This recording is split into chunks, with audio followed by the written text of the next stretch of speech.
Today I would like to show you how you can transfer files from an Android device to REALME C25s. Start by opening Play Store on both devices, tapping on the search bars and typing in Send Anywhere. Now you need to install this free app from this developer and open it.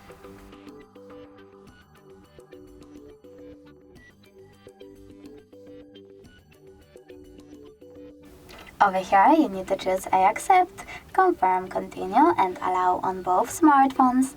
And following that, select receive on REALME and send on an Android. Then click on all of those type of dots and just send.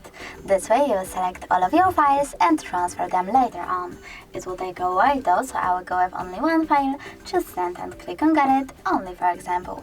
As you can see from here, we have two connection ways. We can scan QR code by clicking on this scanning icon on REALME, choosing while using the app or only this time and pointing our device's camera at the code.